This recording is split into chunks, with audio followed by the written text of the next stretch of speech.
We're so happy to have you here today.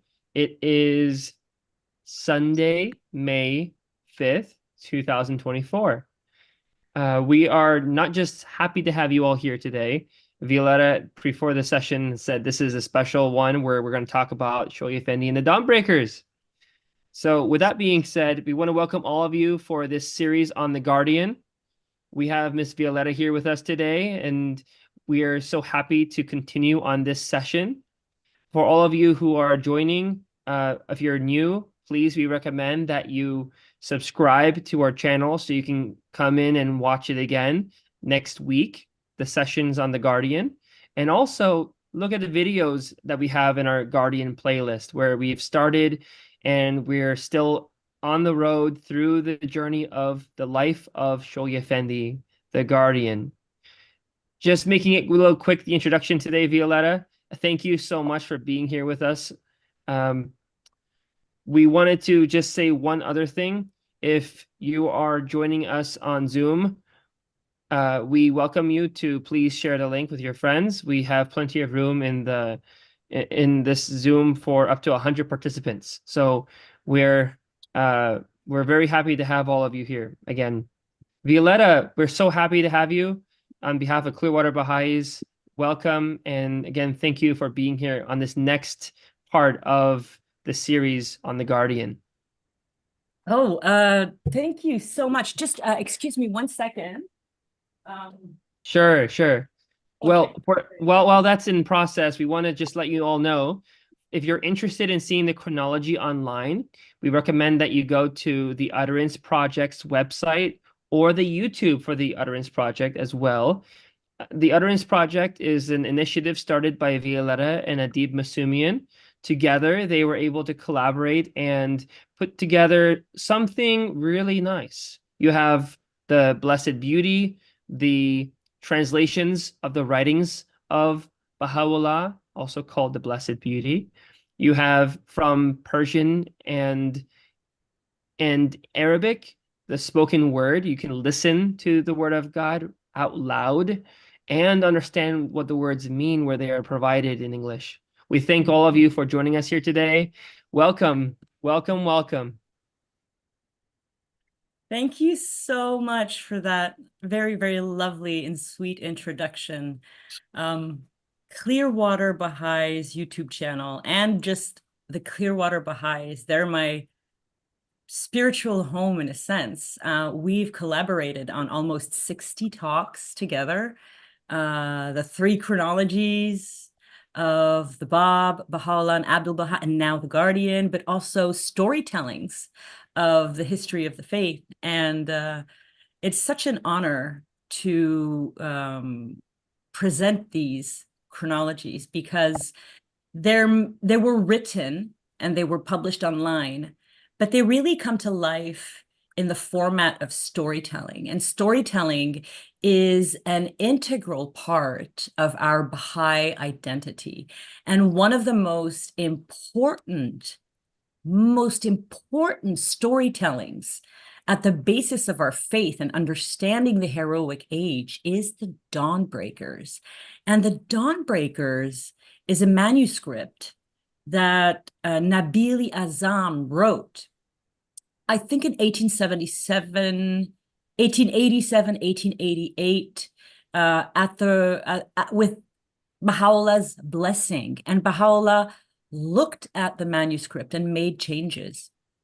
Those changes were stolen after Baha'u'llah passed away, among the cases of papers that Mirza Muhammad Ali stole from Abdul-Baha. But then the Guardian came along and he re-edited Nabil's narrative. And we're going to look at today at that entire process. And it is, I know I joke a lot and I tell you every time, this is my favorite part. This is my favorite story. Well, I'm going to do that again. And I'm going to tell you that this part is one of my favorite parts about the story of the Guardian's life.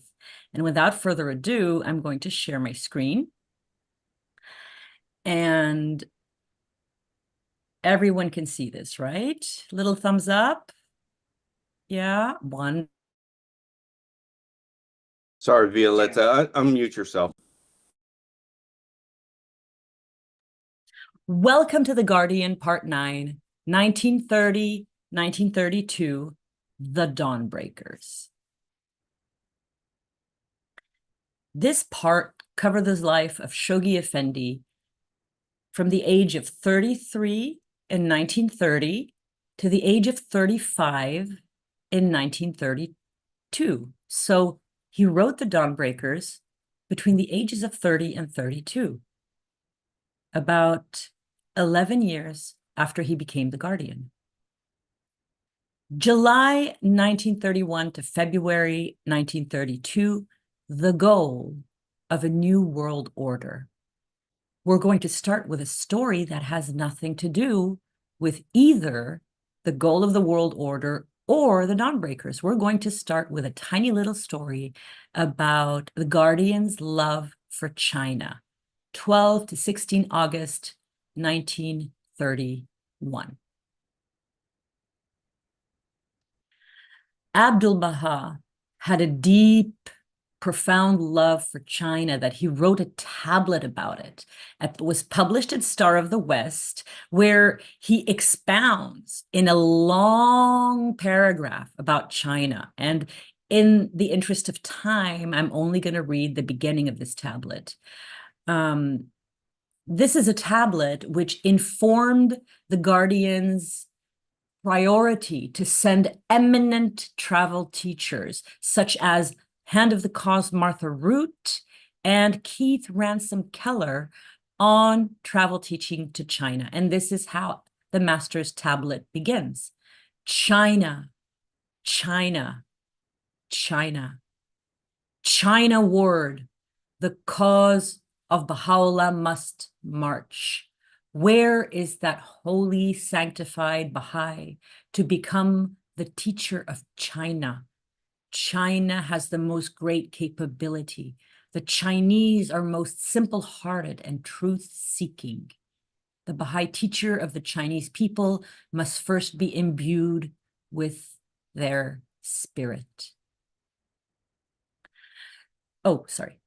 So Martha Root met a man named Ling Liu and his sister Chan Liu.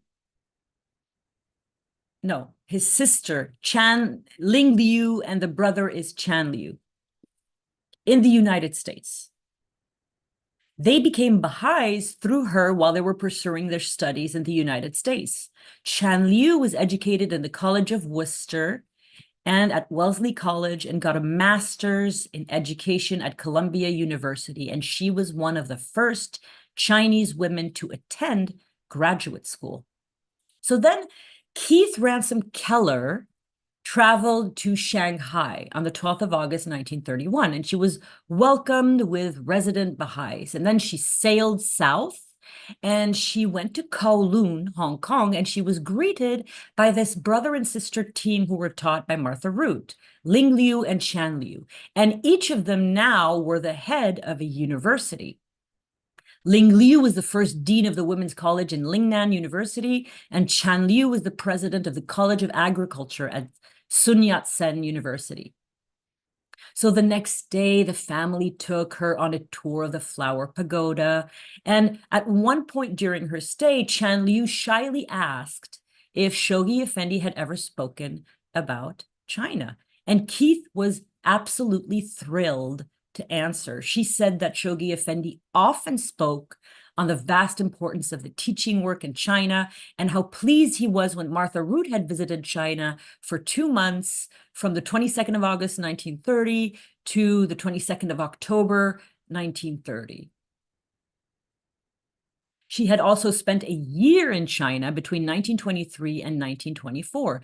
The Guardian loved China with a passion equal to his grandfather's and mentioned China frequently in his letters and writings. In The Unfoldment of Divine Civilization, he said, "From Iceland to Tasmania, from Vancouver to the China Sea, spreads the radiance and extend the ramifications of this world enfolding system."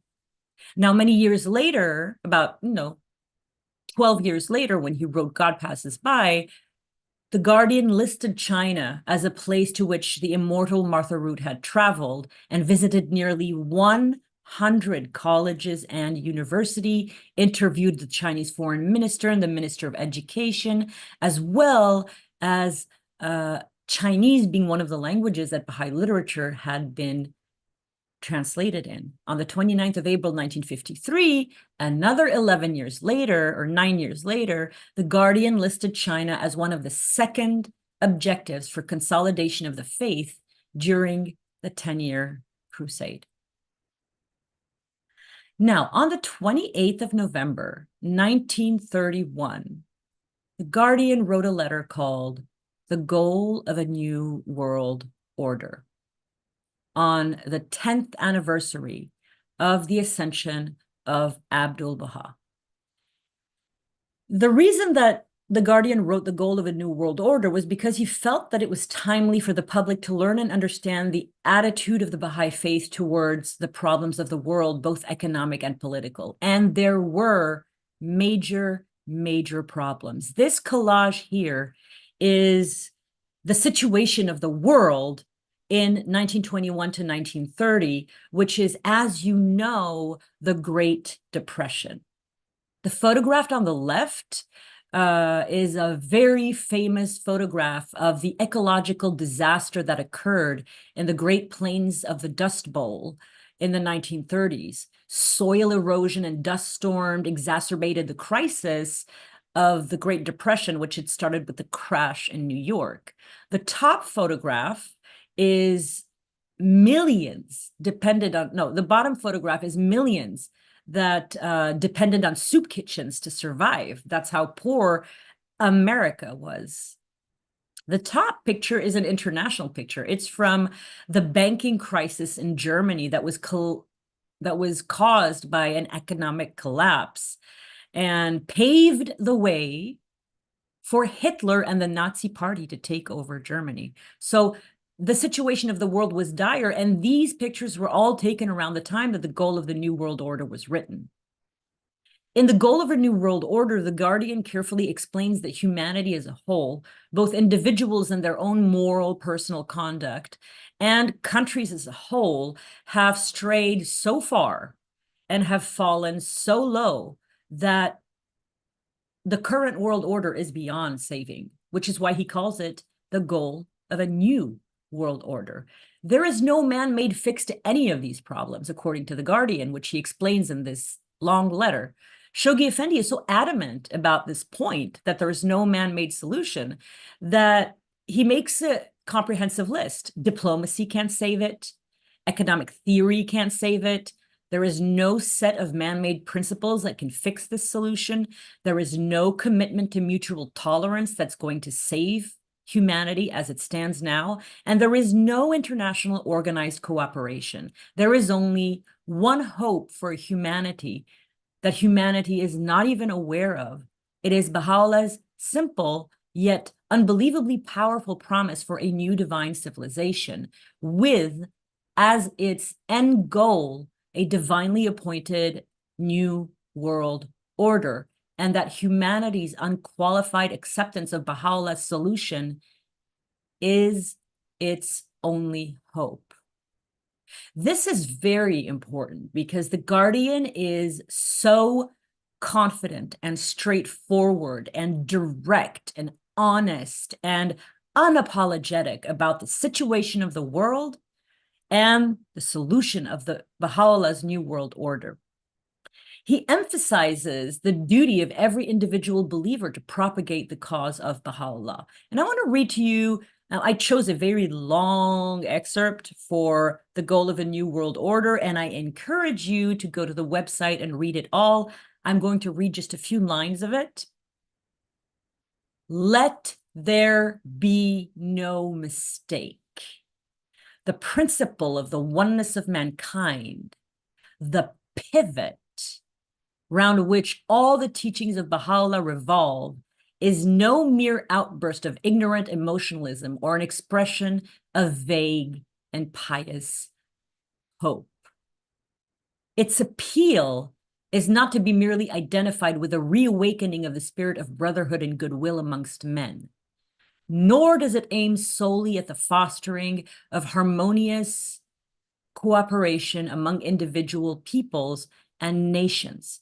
So he starts by saying what it is not. And then he says, its implications are deeper, its claims greater than any which the prophets of old were allowed to advance. Its message is applicable not only to the individual, but concerns itself primarily with the nature of those essential relationships which must bind all the states and nations as members of one family.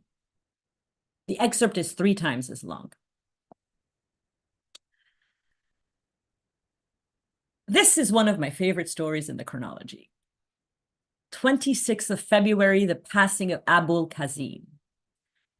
While I read this story, I want you to remember that there are 2 main actors in this story, Abu'l-Qásim, the gardener and the custodian, and the guardian of the cause of Baha'u'lláh.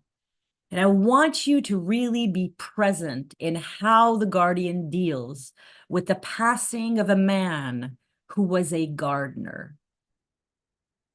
This is Abu'l-Qásim Khurásání on a background of the gardens around the shrine of the Bab, for which he was the gardener, along with the caretaker of the shrine and the International Baha'i Archives.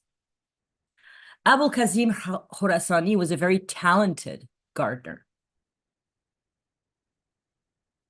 And when he left the gardens of the shrine of Baha'u'lláh to begin working on the green spaces around the shrine of the Bab, the gardens showed their appreciation of his green thumb. Abu'l-Qásim was a genius with plants. He also became the custodian of the International Baha'i Archives, which were, as you recall, the 3 back rooms that the guardian had built early on in his ministry. He had been the custodian of the shrine of Baha'u'lláh. And when he was the custodian of the shrine of Baha'u'lláh, he never left the shrine to sleep in a cozy bed, but rather he kept watch. And he kept the same habit when he became the custodian of the shrine of the Bab, no doubt because of the priceless relics in the back 3 rooms in the International Baha'i Archives. But on the 26th of February, 1932, Abu'l-Qásim Khurásání suddenly and unexpectedly died near the shrine of the Bab. The guardian was a deeply sensitive and loyal friend, and he was so deeply grieved by his friend's passing that he did not eat for 3 days. There is a small cement room on the terrace of the shrine of the Bab, so small, it's almost kind of like a shoebox. I mean, it's tiny. This was Abu'l-Qásim's room.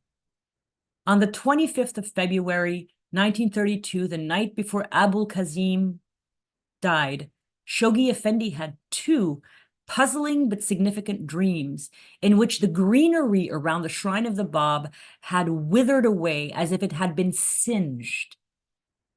A few hours later, Shohgi Effendi learned that Abu'l-Qásim had passed away, and he understood the significance of his dream.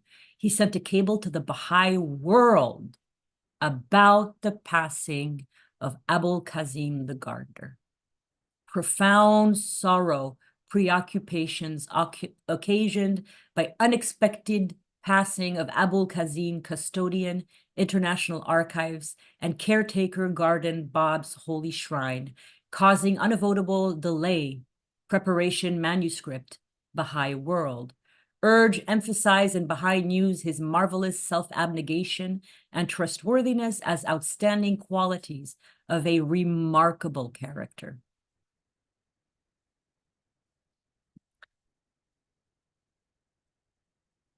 The guardian's love for Abu'l-Qásim and his deep sensitivity are evident in the fact that when he was forced to demolish Abu'l-Qásim's tiny little shed several times over the period of several decades, he rebuilt the room every single time.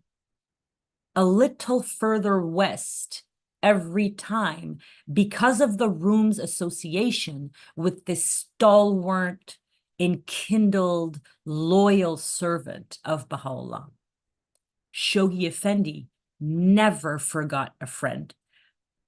20 years later, when Ugo Giaccheri was on pilgrimage, he stayed overnight in the mansion of Bahji, and the Guardian asked him what he first noticed upon entering the mansion.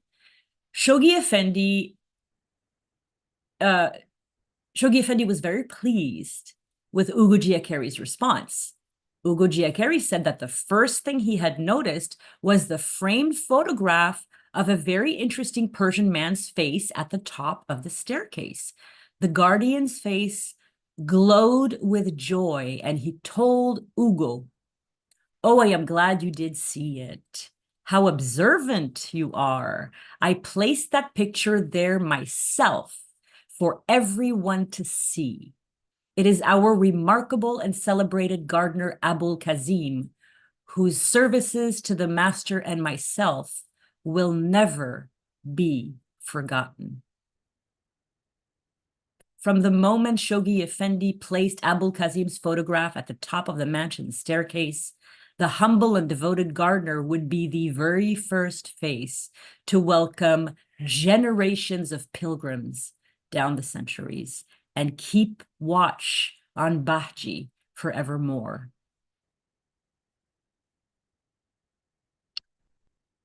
Before I get into the Dawnbreakers, I want to talk to you a little bit about Shoghi Effendi's letters on the heels of talking about the goal of a new world order, the first major letter. The other two were compilations. Baha'i Administration and the World Order of Baha'u'lláh were compilations. The goal of a new world order is really the first letter. And I want to delve into that a little bit. I want to talk about letter writing in the formative age. Of course, the Bab, Baha'u'lláh, and Abdul-Baha all wrote tablets. We call them tablets, but essentially they were letters. They were response to incoming letters, and they were letters that they wrote back. Some of them contained vastly important content. For example, the tablet to Mullah Bakir, which Dr. Nader Saidi, no less, considers to be the mystical and theological will of the Bab, will and testament of the Bab, was a letter the Bab wrote to the 13th letter of the living, Mullah Bakir. Baha'u'llah's Suri Dam, the Surah of the Blood, was a vastly important tablet on his station decoration, revealed in 1866, and it was addressed to Nabil-i-Azam. It was a personal letter, but it's a phenomenally important tablet. One of the most important tablets of Abdul-Baha's entire ministry was also a letter to a foremost eminent entomologist who became a devoted Baha'i, the tablet to Dr. Auguste Forel. Now I want to talk about the form of the Guardian's letter. The way that Shoghi Effendi wielded this letter writing format was disruptive in the sense that we use today. It was groundbreaking and it was novel. The Guardian was a genius at using the tools at his disposal in a way that nobody else would ever have thought to use them. He was the most effective communicator possible. By sheer power of his pen, hundreds and thousands of Baha'is arose and planted the banner of the faith in distant lands.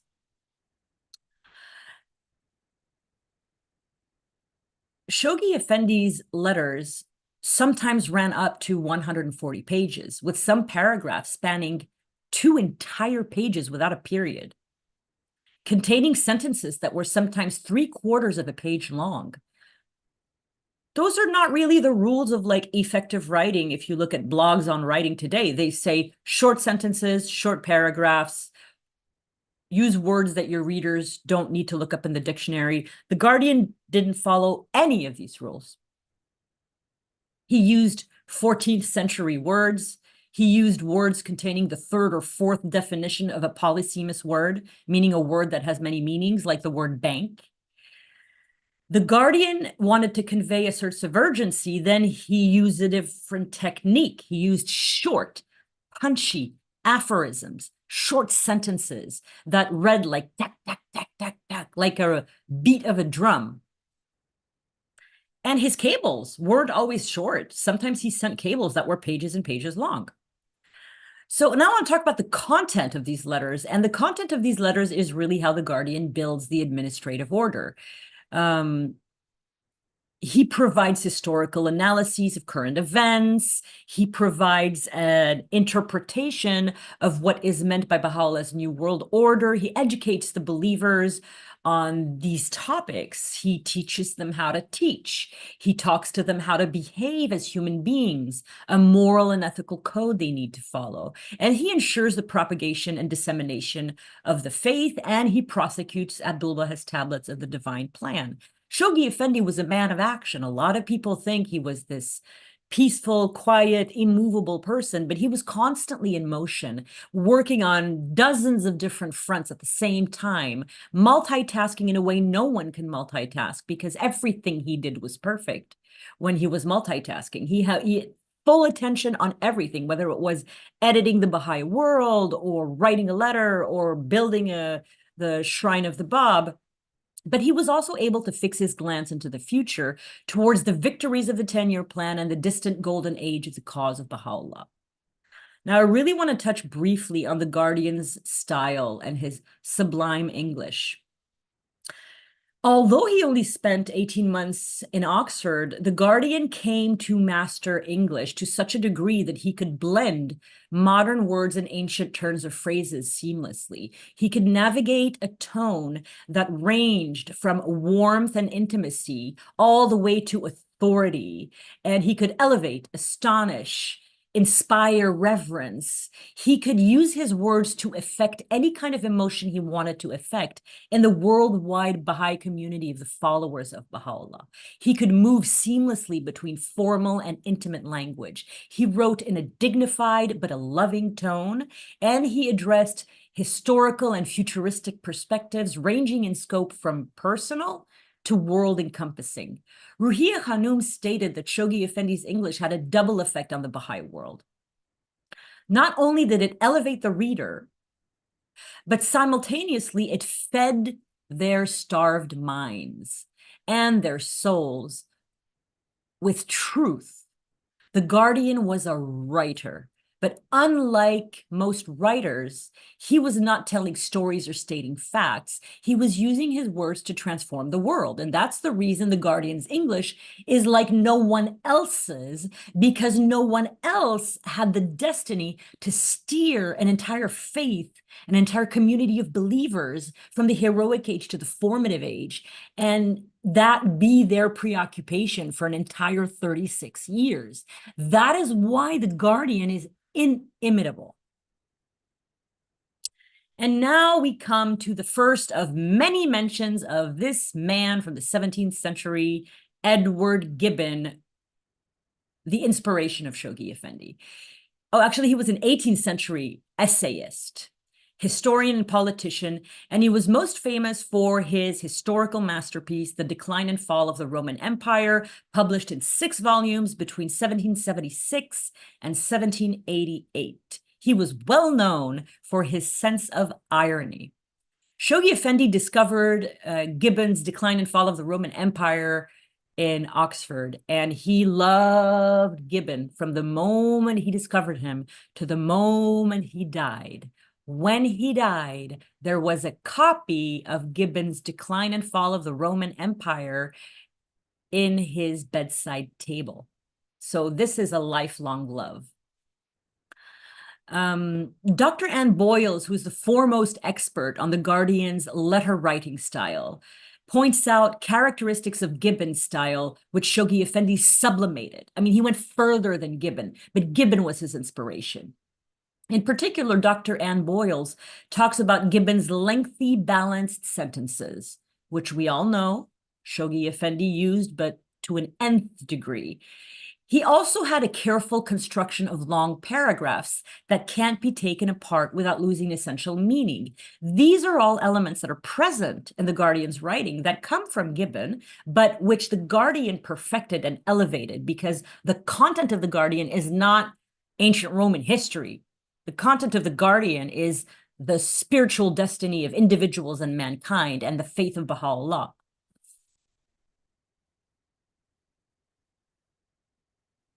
Another inspiration of the Guardian was Thomas Carlyle. Thomas Carlyle, it was a lesser inspiration, not as big in his life as Gibbon's, but Thomas Carlyle was a 19th century Scottish essayist and historian. And Dr. Anne Boyle's analysis of Thomas Carlyle's style is interesting because he shares a commonality with Gibbon in that his writing is complex because it expresses complex thoughts. And there we can find the kernel of the truth of the Guardian's writings. Why are the Guardian's sentences long? Why are the Guardian's paragraphs long? Because the Guardian is expressing a thought in a sentence and an idea in a paragraph. And the thoughts and ideas he's expressing are complex. Therefore, the sentences are long and the paragraphs are long. But Carlyle had something that the Guardian really liked, is that unlike Gibbon, he had an ability to use his words to rouse people to action, to inspire and elevate them, praise their achievements, challenge them to respond to appeals, all elements which the Guardian developed to perfection. Shoghi Effendi's 34,000 letters and cables. Now,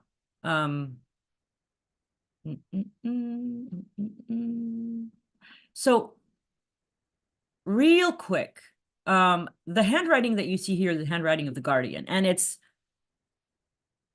unusual to say the least. It is a little strange.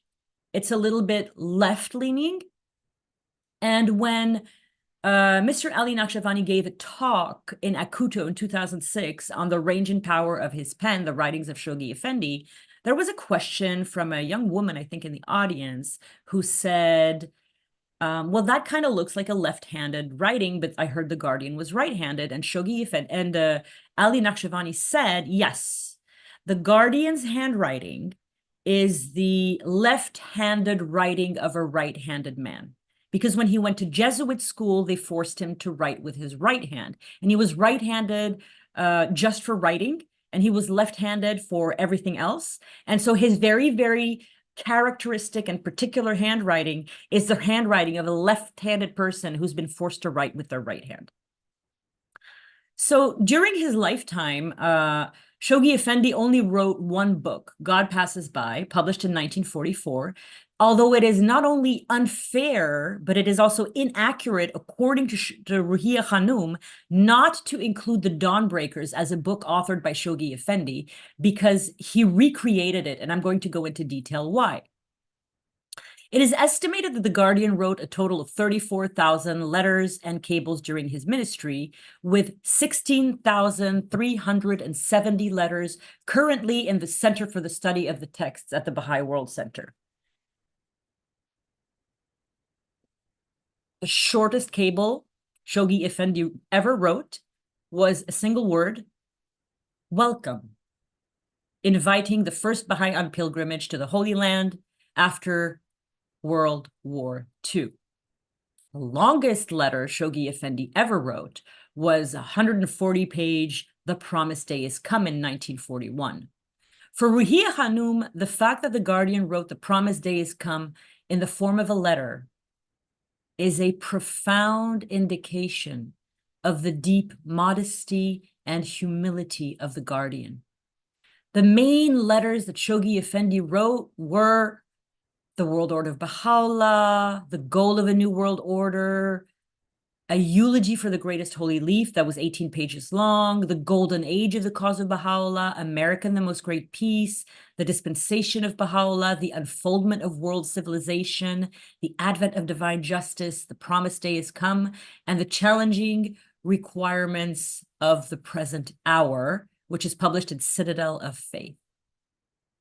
Now, I did not want to go on and on. I made detailed studies of all of the geographical compilations from Alaska, Australia, Germany, Canada, India, Pakistan, Myanmar, Japan, New Zealand, Messages to the Baha'i World, the United Kingdom, and the United States, Citadel of Faith. I analyze them thematically. I give you examples of writings, and you can download this PDF document where it's called the Geographical Compilations of Letters from Shoghi Effendi. And you can get familiar with them, but this was beyond the scope of this chronology, so I didn't include them in the chronology. I want to tell you a little story about Shoghi Effendi's long paragraphs. And this is the longest paragraph in God Passes By. It's 4 pages long, and it's in font size 3 so that it could fit on my graphic. And it begins during those somber and agonizing days when the Bab was no more. Ruhiya Khanum was reading God Passes By one day, and she came across one of Shoghi Effendi's distinctively long paragraphs. But this wasn't just long. This was immense. This paragraph ran over pages. So it was a cathedral of a paragraph. And Ruhiya Khanum turned to Shoghi Effendi and said, "Guardian, you know that this paragraph is rather long. It's 2.5 pages long." Shoghi Effendi looked at Ruhiya Khanum with a look on his face, which Ruhiya Khanum describes: "If he weren't the guardian of the faith, I would say he looked at me sheepishly." But Shoghi Effendi did not shorten the paragraph. And in fact, there are several paragraphs that run 7 pages, that run several pages. Each paragraph in God Passes By is a theme. It's either a moment or an idea or an event. And you can read God Passes By, and you can read each paragraph, and if you look at it and study it, you'll be able to see the theme of each paragraph. So whenever you see, from now on, a very long paragraph in Shoghi Effendi's writing, or a very long sentence in Shoghi Effendi's writing, count yourself lucky and read it and read it and read it, because he is expressing a single thought and a single idea and a single theme. And it meant so much to him that he wrote a long paragraph and a long sentence. So this is just my contribution and maybe like learning to see his writings differently. Shoghi Effendi's signature to his beloved Baha'is, "Your true brother." These were the titles that were bestowed on Shoghi Effendi: the guardian of the cause of God, the sign of God on earth, the primal branch of divine and sacred lote tree, the most wondrous and unique priceless pearl, the blessed and sacred bough, the sacred and glorious being, the youthful branch from the 2 hallowed trees, the chosen branch, the interpreter of the word of God, the sacred and...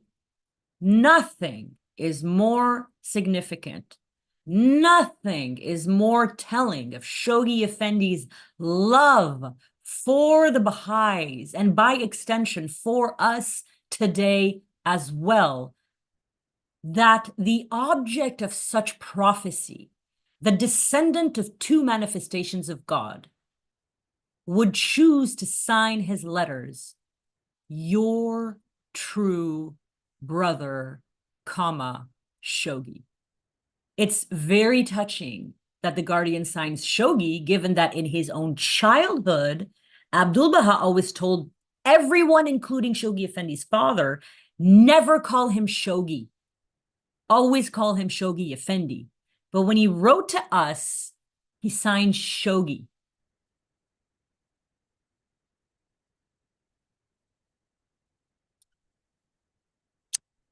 And now, this is kind of unavoidable. I mean, we have to talk about this, because Shoghi Effendi was just, I was so lucky to be able to find an original telegram, guys. I was super excited when I found this.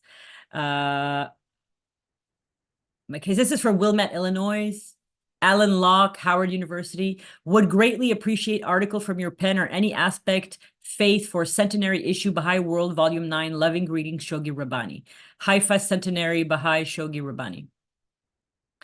Shoghi Effendi once explained to Ruhiyah Khanum that he didn't use cables and telegrams because they saved time, but they carried with them a psychological effect and conveyed a sense of urgency and drama that helped drive home the message they contained. It is fair to say that Shoghi Effendi elevated the language of cables and telegrams to such a degree that when wielded by the guardian of the cause, they became something of a literary achievement. He was unimpeded by any preconceptions in his use of cables. They weren't always short. They were sometimes very long. Sometimes they were the length of letters, and so therefore not inexpensive, which was why cables were short. They had a per word cost. The way cables worked in the 30s and 40s, there was a minimum of 10 words for a fixed cost. Between Palestine and London, it cost 2 shillings and 6 pence for the minimum 10 words. After the 10-word minimum, each additional word cost 3 pence. By comparison, sending a letter was only 2.5 pence. So they were actually expensive, an expensive way to communicate. Shoghi Effendi wrote letters and telegrams differently than he wrote anything else because he thought and he composed in the abbreviated form. He didn't just write full sentences and then erase the, of, if, then, why, may, what, why, there. He thought and composed in telegram English. This is why Ruhiyah Khanum said you cannot add the missing thes in the Guardian's telegrams. You have to read them the way that they're written. But they also ranged from loving, kind intimacy to absolute firmness. The Guardians were a time capsule of his personality and his feelings, his reactions, his instructions. And sometimes they were very, very, very sweet and loving. And at other times they were sharp, edgy, and dry. Shoghi Effendi was a talented writer, and he knew how to wield words to affect the result that he wanted to affect in the person that he was writing to. So he had very few close friends, and sometimes in their cables, you will see things like heart full of love, when Philip Sprague had been sick, and then Shoghi Effendi was sick, and then he cabled back, have recovered, fully reciprocate your great love. He was very close to Ugo Giaccheri, and when he wrote to him, he said, kindly, didn't have to say kindly. He could have just said order. Kindly order 24 additional lampposts, identical those ordered. Love. Didn't have to add kindly, didn't have to add love. These are cables to friends. But then when he was not satisfied with some people and wrote to them, he would say, expect frequent comprehensive reports. Beware disobedience, my wishes. Warn you again. Beware neglect. And that is a little time capsule of the absolute mastery of the Guardian's English. 21st of March, 1932, another important letter from Shoghi Effendi called The Golden Age of the Cause of Bahá'u'lláh.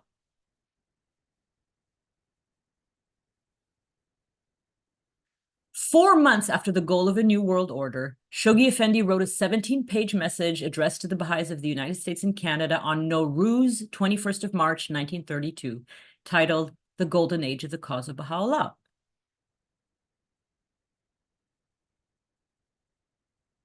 Shoghi Effendi begins the golden age of the cause of Bahá'u'lláh with praise and accomplishment of the believers. He was always extremely encouraging because that is the best way to do a couple of things. Constant encouragement filled with love and compliments that mean something is a wonderful way to raise a child and give them confidence. And it is also a phenomenal way to lead an entire community of faith believers. If you give them love and encouragement, they will do anything for you. They will exert themselves. One of the principles that Shoghi Effendi develops in this letter is the resilience of the faith of Baha'u'lláh and its ascendance over its enemies, the preeminent station of the Bab, and the importance of Baha'i principle of non-involvement in politics. It's an exposition of the divine mystical aspects of the Baha'i faith at a time when the world is welcoming springtime. Shoghi Effendi is talking about the springtime of the faith of Baha'u'lláh in the sense of the divine springtime. And he clarifies the process of progressive revelation. I am now going to skip an excerpt from the Golden Age of the Cause of Bahá'u'lláh. When you receive my email later tonight, you will get a link to this page and you can go and read that excerpt yourself. It's very long. I want to start getting into the meat of the subject, which is the April 1930, March 1931, Shoghi Effendi translates the Dawnbreakers. 17 April 1930, Nabil's narrative. Muhammad Zarandi, entitled by Baha'u'lláh Nabil Yazam, this very, very handsome man with a beautiful beard, is the author of Nabil's narrative. I'm going to make a distinction throughout this section between Nabil's narrative, the original in Persian, and the Dawnbreakers, the translation and recreation of Shoghi Effendi. So whenever I say Nabil's narrative, I'm talking about Nabil's work. And when I say the Dawnbreakers, I'm talking about Shoghi Effendi's masterpiece.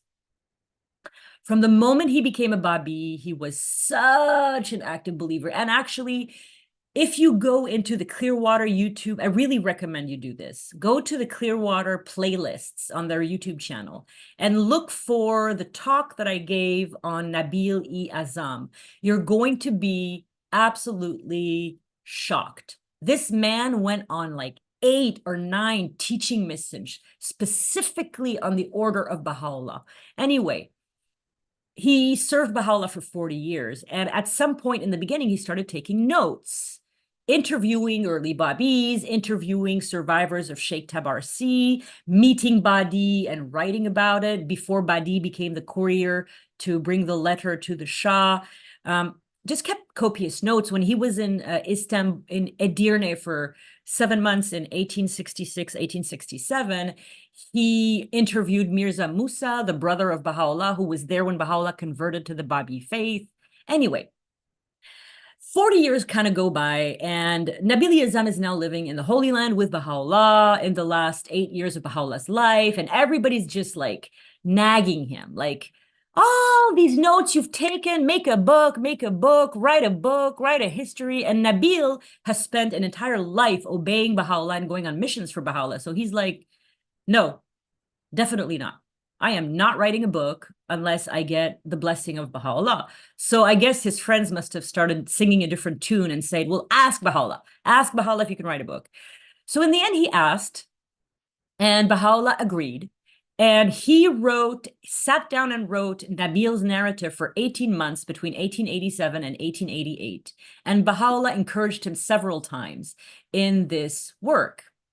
The original name in Persian for his book is Tariki Nabil, which means Nabil's narrative. Now, Baha'u'llah's lost corrections. This is a very quick one.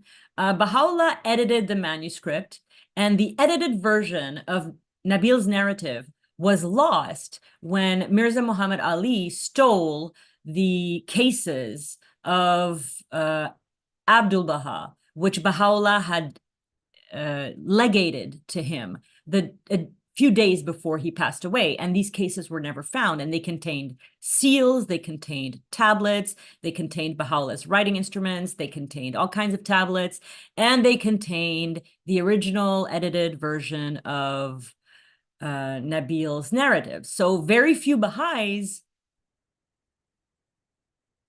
at the time in 1930, very few Baha'is in the West were aware of the history that was in Nabil's narrative, because the only remaining original copy was at the World Center in the archives, and it's kind of never left the archives. It's never been published in Persian. The only real books available were Baha'u'lláh and the New Era and Abdul Baha's Traveler's Narrative, but that was about to change. On the 17th of April, 1930, the translation into English of Nabil's history. This, my friends, is an unusual picture of Hand of the Cause George Townshend playing tennis. I chose it because he has a racket in his hand, and I love it. George Townshend was still working for Shoghi Effendi.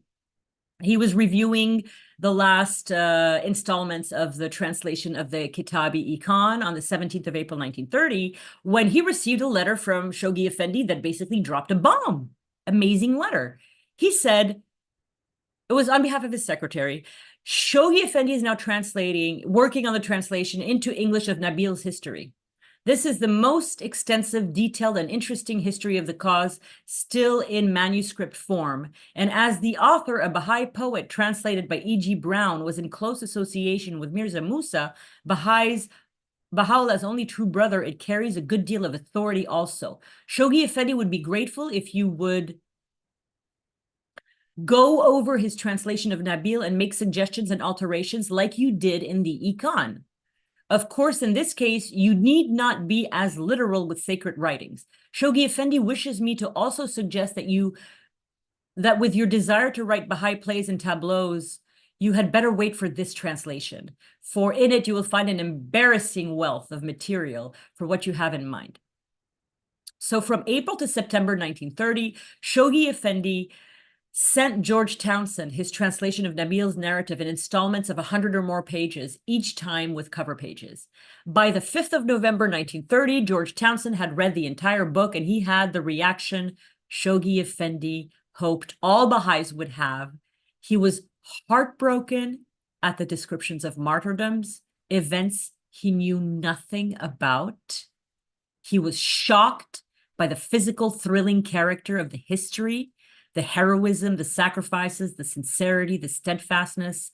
By far, the most important aspect of his feedback to the Guardian was that after reading Nabil's narrative, he felt it had an immeasurable effect on him, and that the world around him felt less real. He was stimulated at the thought that the faith's early history was so rich, its heroes were so splendid, and he felt imbued with more energy, more courage, and more determination. Now that Nabil's narrative was translated, it needed a title, and it needed to be published. 14th of October, 1930, turning Nabil's narrative into the Dawnbreakers. Shoghi Effendi's brilliantly organized mind. This is a table of contents. Let me tell you, people, Nabil's narrative in Persian is longhand, no paragraphs, no spaces, no chapters, no nothing. Just 500 pages of longhand Persian writing. This is what the Guardian did. Table of contents and chapters. It was a masterpiece in the original Persian, don't get me wrong. Nabil was the poet laureate of the Blessed Beauty, but it was a masterpiece in Persian. If the Guardian had done a straight translation of the longhand with no paragraphs, it would not have been a masterpiece in English. The Guardian had to do a lot of work. The original work was a single, continuous, uninterrupted story. Can you imagine a single, continuous, uninterrupted story for 500 pages? It had several hundred named characters and perhaps as many perspectives of narration. Each person told a story, which then told another person a story, which then told somebody another story. This is what Bahiye Nakhshivani calls a classic Middle Eastern Russian doll structure of storytelling. You start with a hero. The hero introduces you to another person. Then you get the point of view of this other person, who then somehow is going along on horseback and meets this other person. And then you get the perspective of this other person. And they go along, and then they stop and they get a drink at a fountain. And then they meet another person and they tell you the story. That's kind of how Nabil's narrative was organized. Shoghi Effendi had to completely recreate Nabil's narrative for publication. So he added chapters, and he wrote to George Townshend on the 14th of October, 1930. There are quite a number of questions to consider before we can give this book to the public. The first is its division into chapters with proper indexes, maps, footnotes that make such a book comprehensible to the public at large. This part of the work Shoghi Effendi has already done, as in the process of completing. Back in Haifa on the 4th of November, 1930, Shoghi Effendi continued the list of what the proper English publication needed. And this is directly Shoghi Effendi speaking. I always maintained that such a book could not be published without a detailed introduction, which would give the reader the proper outlook on the subject. The introduction should stress the fact that the followers of the Bab were only seeking to protect themselves from the repeated and fierce attacks of the enemy. And in the same letter, Shoghi Effendi hints at providing historical context for the events in Persia from leading Middle Eastern historians such as Lord Curzon. The title of the Dawnbreakers. And this, my friends, is the title page of the 1953 edition of the Dawnbreakers. I was not able to find an earlier one. So you see that the actual title is The Dawnbreakers, Nabil's narrative of the early days of the Baha'i revelation.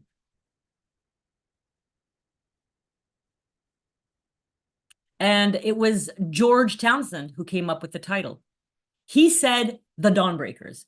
And Shoghi Effendi really liked it, but he said there's something missing. So George Townshend provided The Dawnbreakers, and Shoghi Effendi provided the subtitle. And then he was happy with it. So 3 March 1931, 8 months of backbreaking work.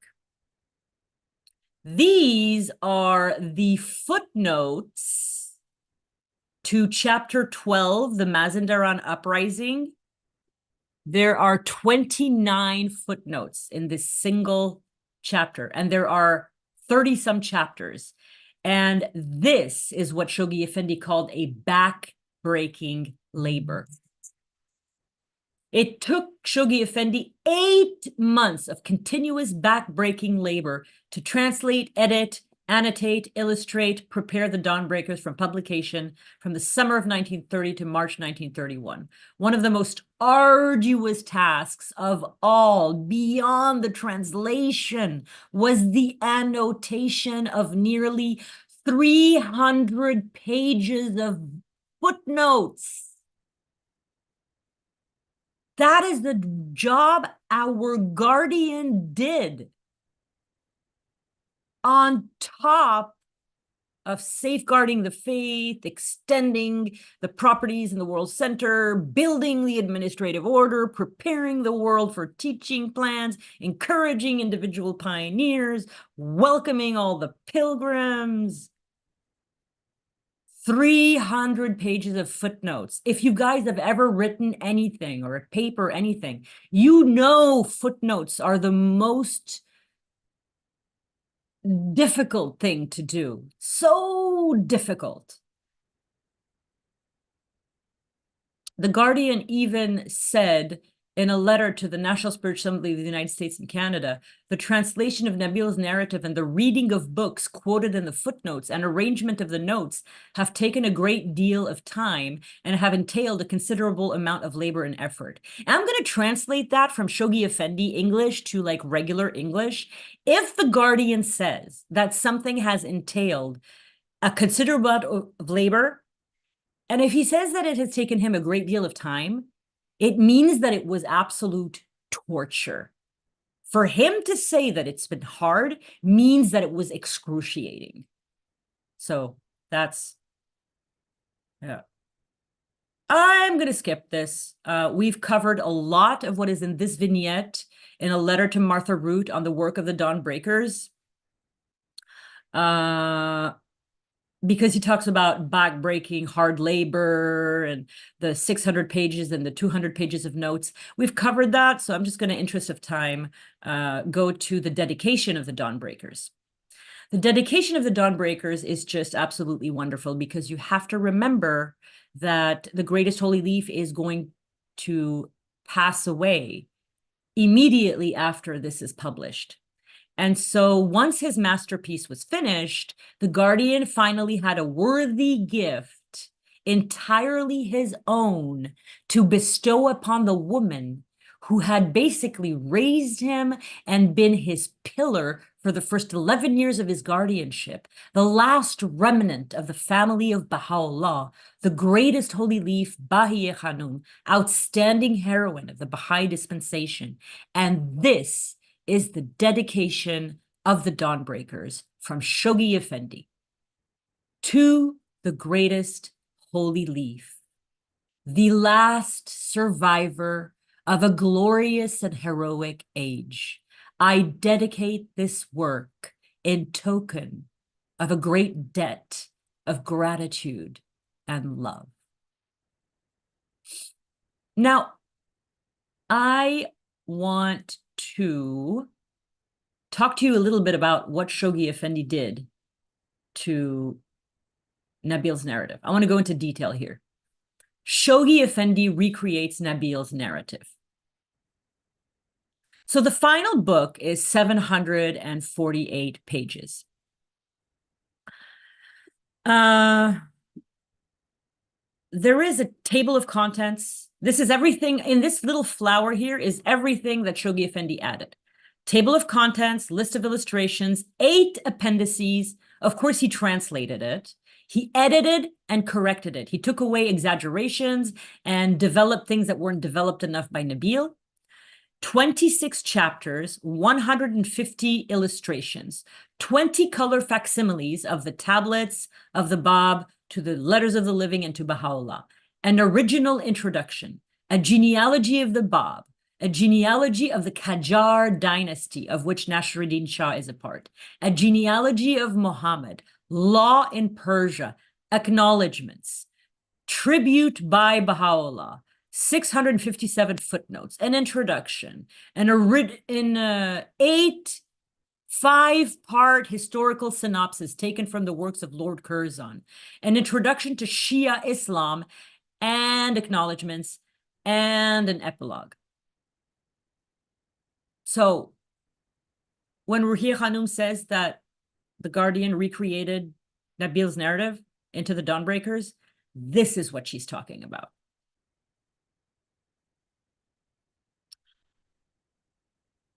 The Dawnbreakers as a literary masterpiece. Head of the cause, Amatul Bahariya Khanum, called the Dawnbreakers a literary masterpiece and one of Shoghi Effendi's most priceless gift for all time. She continues by saying that it deserves to be counted as a classic among epic narratives in the English tongue. And this is how she explains its recreation. Although ostensibly a translation from the original Persian, Shoghi Effendi may be said to have recreated it in English. Is translation being comparable to Fitzgerald's rendering of Omar Khayyam's Rubaiyat, which gave the world a poem in a foreign language that in many ways exceeds the merits of the original? In Mr. Ali Naqshbani's talk in Akuto in 2006, called The Range and Power of His Pen, a series of talks, he quotes his own daughter, Bahiye Naqshbani, the eminent Baha'i author, as saying that Shoghi Effendi, quote, has not only translated and reinterpreted Nabil, but reinvented the literature of East and West in the Dawnbreakers.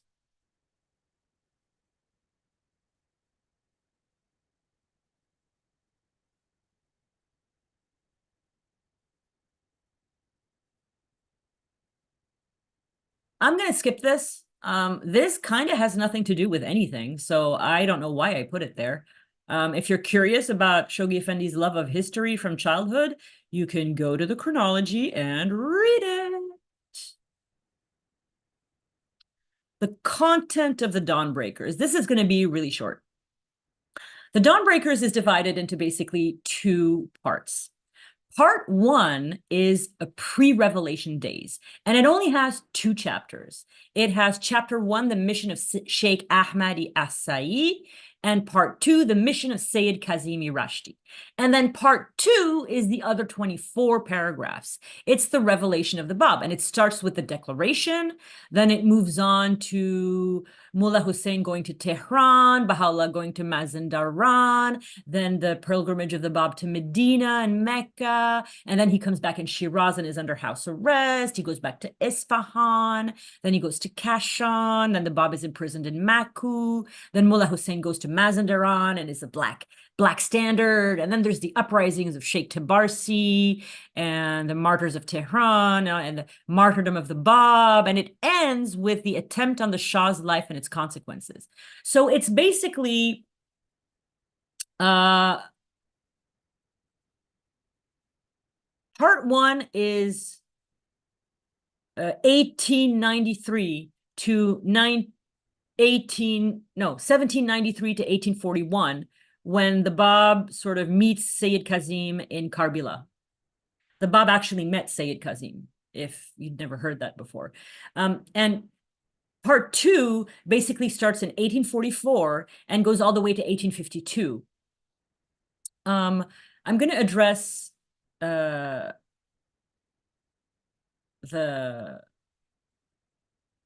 part two of the Dawnbreakers in a little bit.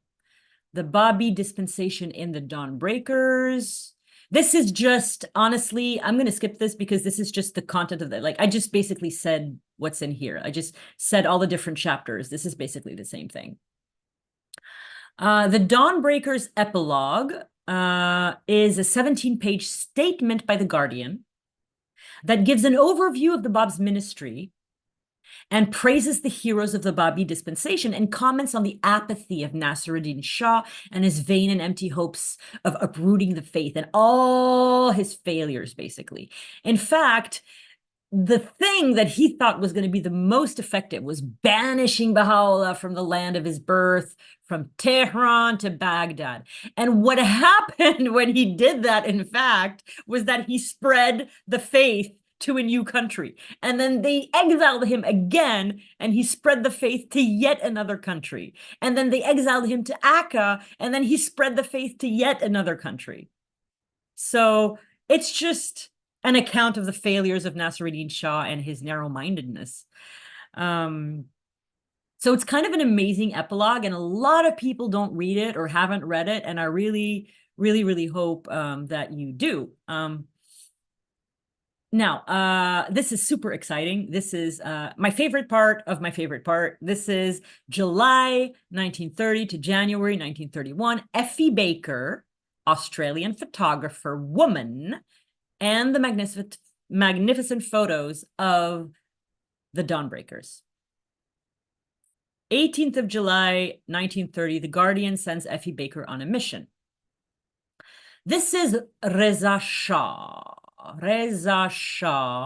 in the middle of his modernization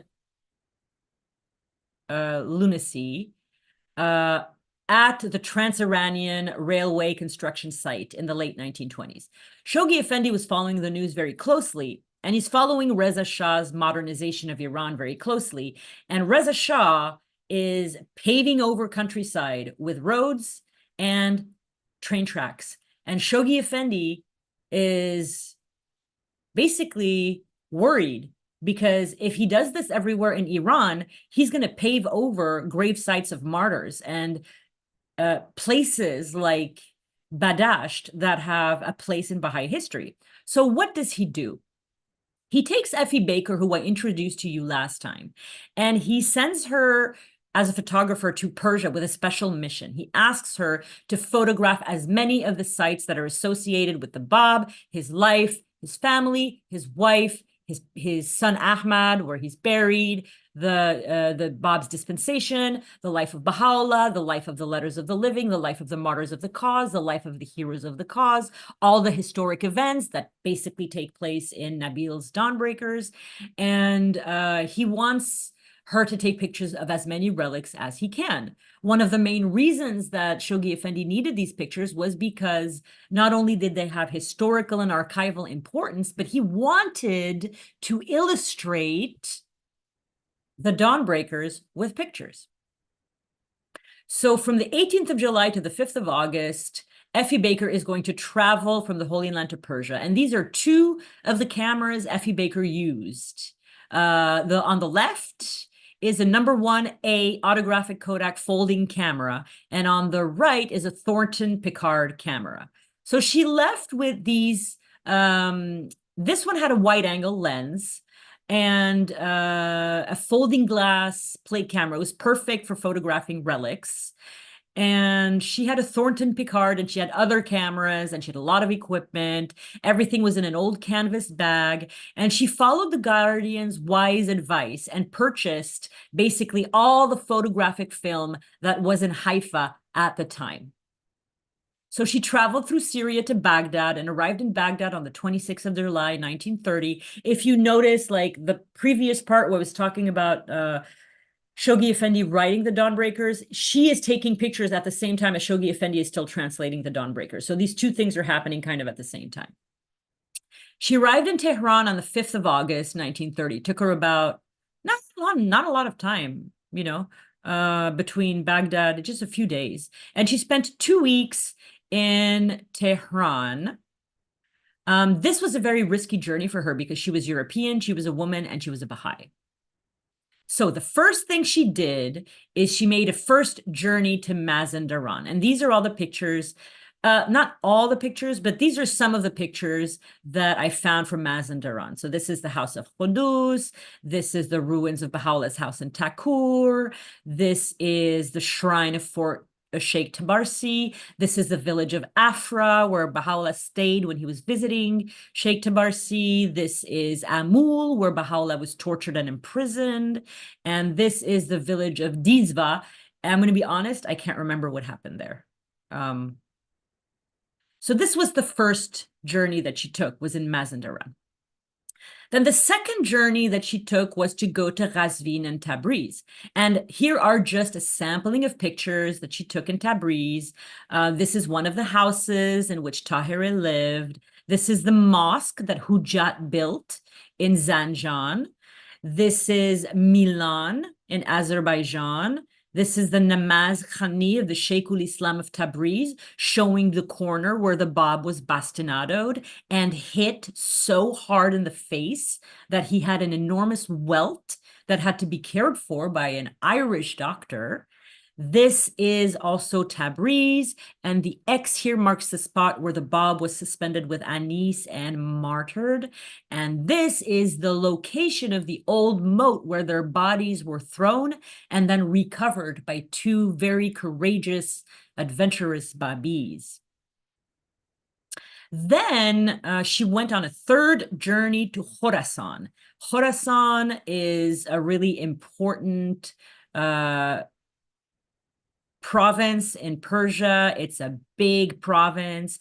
It's the eastern province that borders with Central Asia, and lots and lots of events in the faith take place in Khorasan. Khorasan was where the Bab sent all the Babis, and Khorasan is where the village of Badasht is, where the conference took place. So this is the village of Miamai, showing the mosque where Mullah Hussein and his companions prayed. This is Shahrud, not too far from Badasht. This is the Mosque of Gawarshad in Mashhad, where the pulpit where Mullah Hussein preached. This is the Babiyeh in Mashhad. This is the hamlet of Badasht, where the conference took place. And so she did another fourth journey to Isfahan, Shiraz, and Neyriz. And here is where she was able to get a lot of the pictures of the relics. You see these relics all over in the Dawnbreakers. I only chose one relic to show you today because I wanted to show you other kinds of things. This is the Imarati Khurshid in Isfahan, showing ruins of the section where the Bab stayed in Isfahan. This is the Bab's actual brazier and samovar. This is the room in which the Bab was born. This is a photograph of the outskirts of Shiraz where the Bab used to walk in the first 2 years of his marriage. This is the very famous Mosque of Vakil, where the Bab proclaimed his mission to the people of Shiraz. And this is the site of the Garden of Elekhani, where Tahirih was martyred. So after she got done taking all of these pictures, the Guardian summoned Effie Baker back to Haifa. He had been in regular touch with her throughout her journey, and by January 1931, he asked her to return to the Holy Land.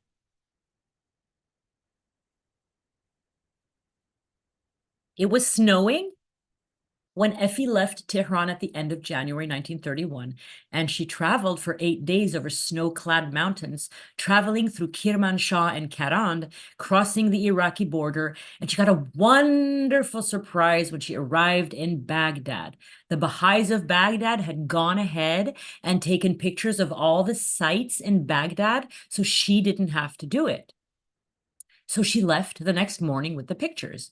On the 27th of January, 1931, at 10:30 p.m., after 6 months away and 16,000 kilometers, Effie Baker arrived in Haifa after having traveled through Tiberias, Cana, Nazareth, and other villages.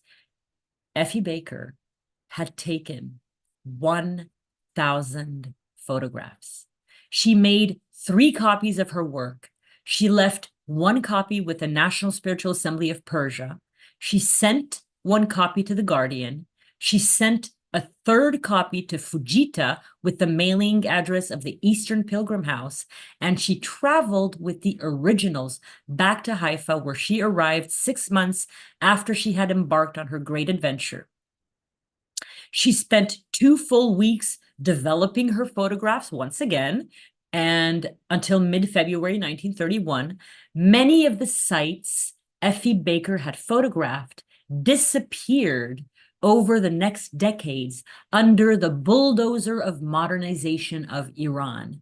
Had Shoghi Effendi not had the vision and the infallibility of sending Effie Baker the moment that he did to take those 1,000 pictures in Iran, we would literally not have a single photograph of sites associated with the heroic age of the faith. Those places are all gone. Guardian was very pleased with Effie Baker's work, and he asked her and Imogen Hogue to pick the photographs to be included in the Dawnbreakers. Early May 1932, the publication of the Dawnbreakers. This is the frontispiece of the Dawnbreakers, personally chosen by Shoghi Effendi. It's the shrine, interior of the shrine of the Bab.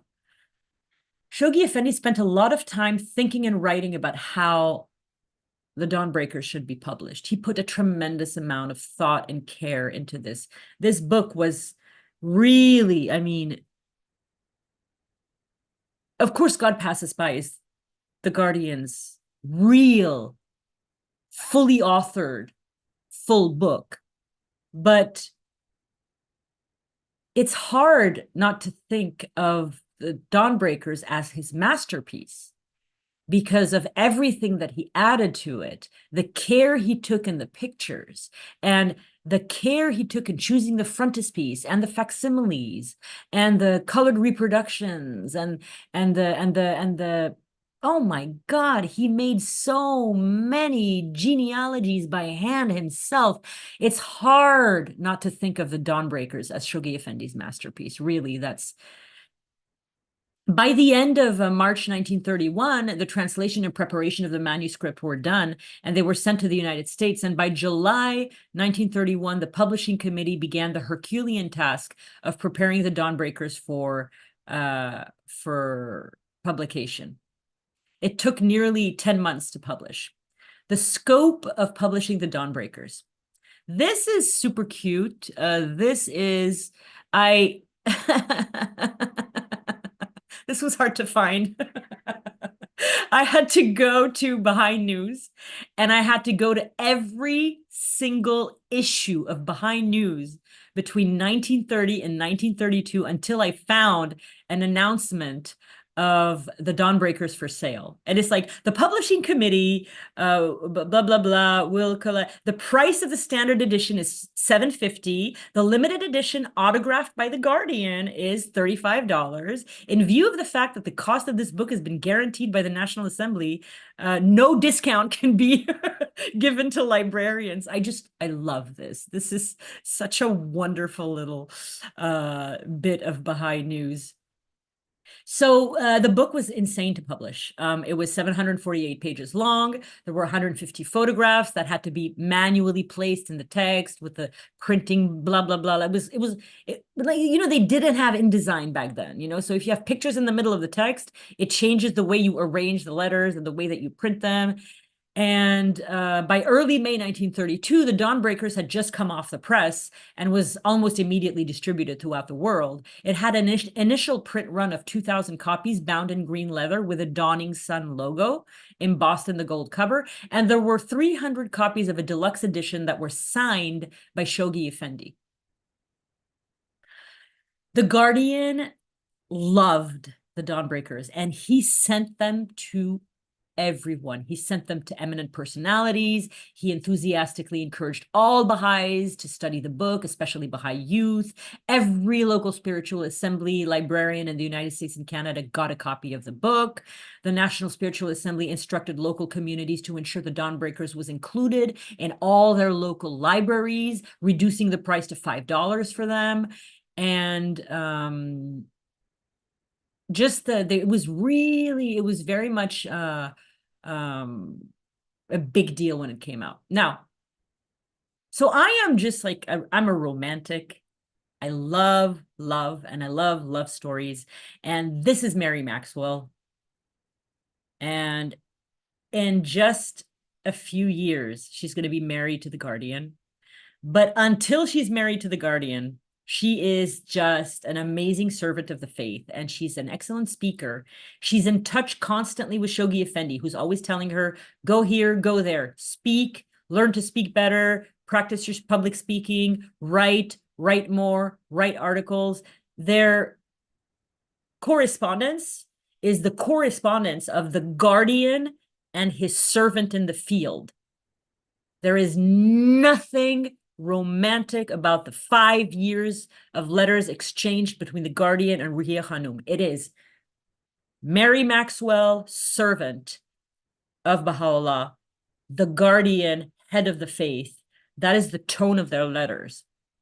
When the Dawnbreakers comes out, this amazingly beautiful, intelligent, brilliant, magnificent, dedicated and kindled young woman is going to write a 1, 2, 3, 4, 5-page article at the age of, how old was she when he did this? She's 22 years old. She's calling this article The Reflorescence of Historical Romance in Nabil. The article is absolutely fascinating. Really fascinating. You can find it online very easily. Just type The Reflorescence of Historical Romance in Nabíl. And it's just amazing that as a 22-year-old young woman, she has this insight into the major themes and long-term value of the Dawnbreakers. She hits on the heart and soul of the story, namely the aspect of the translation which mattered the most to Shoghi Effendi, the inspirational value of the Dawnbreakers. The entire essay is a total gem. The Dawnbreakers had an immense impact on Mary Maxwell, and she would end up teaching the Dawnbreakers in various summer schools. It changed her. She could smell the fragrance of the roses. She could walk down the dusty streets with the heroes and martyrs. She could hear Tahirid talk at the conference of Badasht. It was the book that just brought her to higher levels of enkindlement. She basically hit on every single thing the Guardian hoped that anybody would notice. She noticed that he created an atmosphere. She just felt all of the actions of the heroes. She was present at every moment, and she was entranced with the language of the Guardian. She quoted at length from the Dawnbreakers, but she loved the most the dialogue, the really punchy modern dialogue that exists in the Dawnbreakers. And I just want to give you an idea of how well she writes. This is just a short quote. The same quality of beauty and majesty pervades all the events chronicled by Nabil. Sincerity is all that is required to become deeply and permanently inspired by the record contained in the Dawnbreakers. For no heart who loved truth could read his story and remain unmoved and unchanged. Here one tastes again of those living waters that alone can revivify mankind and nurture him the seed of immortality. So I just want to comment on one thing, is that not a lot of people got exactly the Dawnbreakers. They were like, oh, this is wonderful. We have a history of the faith. Not a lot of people got the Dawnbreakers the way that the Shoghi Effendi wanted them to, which is why Shoghi Effendi had to write, like, I think I counted 15 or 20 letters in which he tells people the Dawnbreakers is a book of inspiration. The Dawnbreakers is a book for teaching. The Dawnbreakers is a book for proclamation. The Dawnbreakers should be taught at summer schools. But you know who got it? His future wife, who was 22 years old. She got that this was a book of inspiration.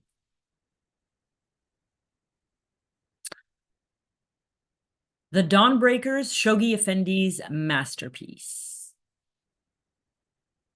1932-1933, Shoghi Effendi speaks about the inspirational power of the Dawnbreakers.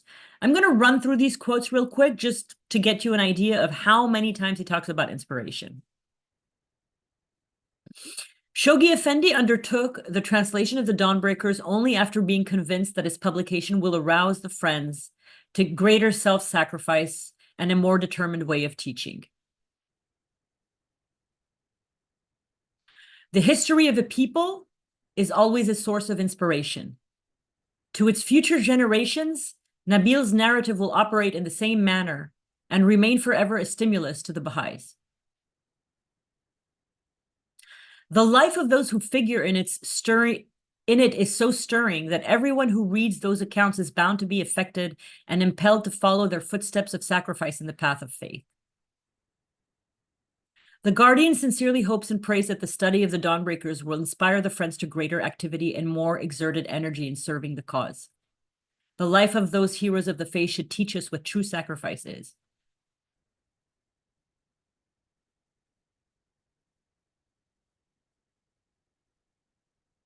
Nabil's narrative is not merely a narrative. It is a book of meditation. It does not only teach, it actually inspires and incites to action. It quickens and stimulates our dormant energies and makes us soar on a higher plane. It is thus of an invaluable help to the historians as well as every teacher and expounder of the cause. Okay, so I'm going to put to rest this whole business that is like in Baha'i hearsay and the Kitabi Baha'i, like nonsense that people talk about, that there's a volume 1, volume 2 of Nabil's narrative, and where's volume 2, and when is it going to be translated? Okay, enough of that. There is more to Nabil's narrative than what Shoghi Effendi translated. There is a point where Shoghi Effendi wanted to translate volume 2 of Nabil, which deals with the time that Nabil went to Edirne, and he went to Egypt, and then he saw Baha'u'lláh in Egypt, and then he went to Akka, and he died, and Baha'u'lláh died. So there was that part of Nabil was there. Shoghi Effendi decided not to translate that. He was planning on doing another translation. Then two things happened in Shoghi Effendi's life. One was he started doing teaching plans in 1937. And then it was like the first 7-year plan, the second 7-year plan, and then the 10-year crusade. And that just was like a great amount of time that he spent doing that. But then as he was doing those teachings plan, he began construction projects. And so he built the superstructure of the Shrine of the Bab, and then he built the archives. And towards the end of his life, in 1941, he writes The Promised Day Is Come, and he never, ever, ever writes another long letter after that for the next 16 years until his death. And then 3 years after The Promised Days Come, he writes God Passes By. And in God Passes By, all of the material dealing with the ministry of Baha'u'lláh comes directly from Nabil's narrative's second part. So please, people, stop asking when volume 2 is going to be published, because it has already been published in God Passes By. Everything the Guardian felt was important and of interest and of valuable knowledge to us, he took from Nabil's narrative, volume 2, and he put in God Passes By. That should be enough for us, and we should put this matter of when will volume 2 be published to rest. The Guardian has done it for us.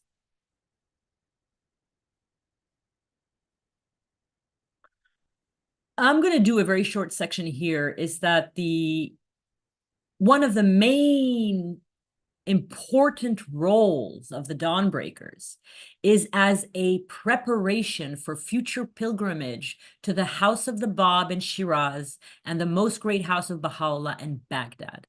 This is a point the Guardian stressed repeatedly when we are allowed to go on pilgrimage to these two places, because as the Baha'i pilgrimage is not meant to be the shrines of the Bab and Abdul Baha and Baha'u'lláh.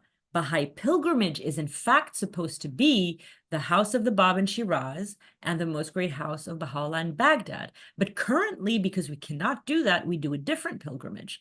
But one day in the far distant future, when we are allowed, Nabil's narrative will have another role in the Baha'i community, and it will be the role of spiritual preparation for Baha'i pilgrimage, what the Guardian called preliminary for future pilgrimage. My favorite excerpt from the Dawnbreakers is the Bab's farewell address to the Letters of the Living, which I'm not going to read, except for just this one part, which is my favorite. Ye are even as the fire which in the darkness of the night hath been kindled upon the mountain top. Let your light shine before the eyes of men. Such must be the purity of your character and the degree of your renunciation, that the people of the earth may through you recognize and be drawn closer to the Heavenly Father, who is the source of purity and grace. It's long, very long, very long, very long, very long, very long. You know what I'm going to say. You want to read it? Go to the chronology. 1932. It's published. The Dawnbreakers is published, and now start rolling in amazing appreciation and spectacular endorsements. This is the last section for today. I'm going to try to zip through it. This is A.L.M. Nicolas. He was a French Orientalist, and he was a Babi. And he never really liked Baha'is because he thought they didn't pay enough attention to the Bab. But when he got a copy of the Dawnbreakers, his attitude totally changed.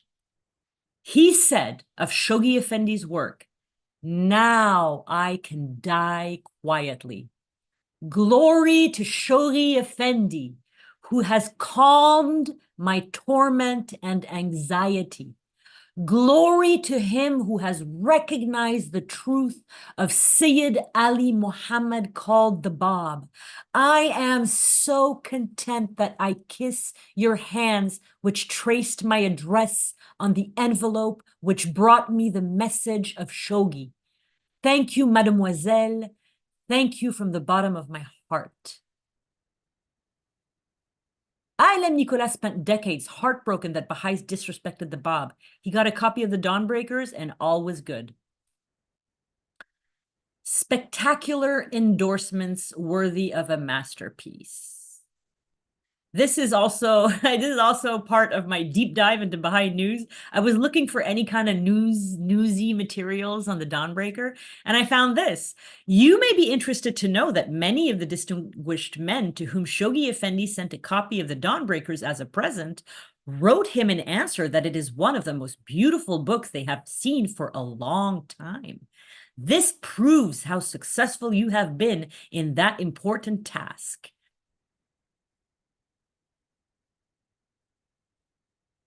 Gordon Bottomley. Gordon Bottomley was a well-known poet and playwright, and he was extremely well connected to the English literary scene. And after he read the Dawnbreakers, he wrote, "Living with it." I just love this. "Living with it has been one of the most salient experiences of a lifetime.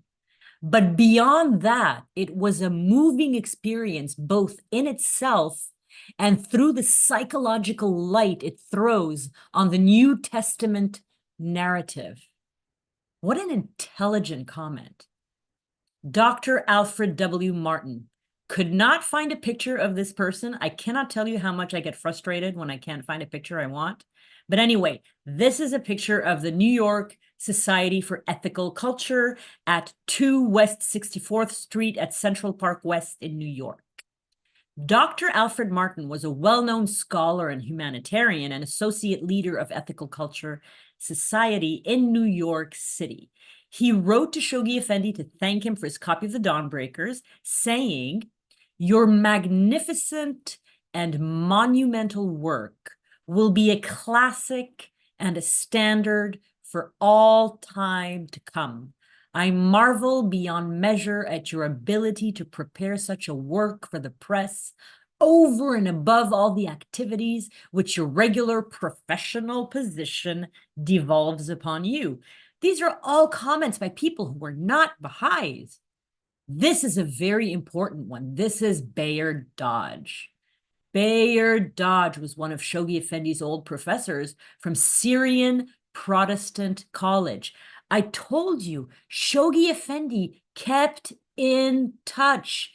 He never forgot friends. He was really good at keeping in touch.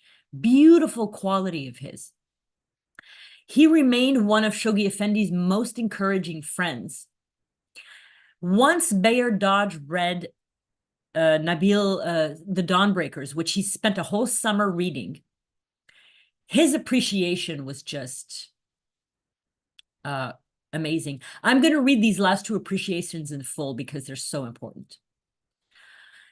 "Everyone interested in religion and also history owes you a very great debt of gratitude for publishing such a fine piece of work. The deeper side of the work is so impressive that it seems hardly fitting to compliment you upon some practical matters connecting to your translation."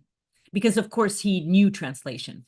"However, I cannot refrain from telling you how much I appreciate you taking the time from a busy life to accomplish such a large task. The quality of the English and the delightful ease of reading of the translation are extraordinary, as usually a translation is difficult to read. You have been splendid in making the book so neutral and adding the footnotes, which make the work a matter of scientific history more than anything like propaganda. The force of the book is very great because the translation is so scientific and the original authorship is so spontaneous that the whole work seems so genuine, even to the most cynical of critics. From the point of view of history, the work is of the greatest possible value. It is also tremendously useful as it explains the psychology which lies back of our great movements of religious revelation. Of course, the chief value is the light that it throws upon the early history of the Baha'i movement. The lives of the first converts are extremely inspiring. I'm loaning my copy to Professor Crawford and Professor Seeley and hope that many professors and students will find time to read such an instructive and stimulating book. And for our last story tonight, I've kept the most important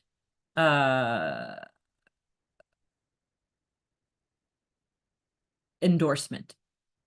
27 April 1932, Sir Edward Denison Ross.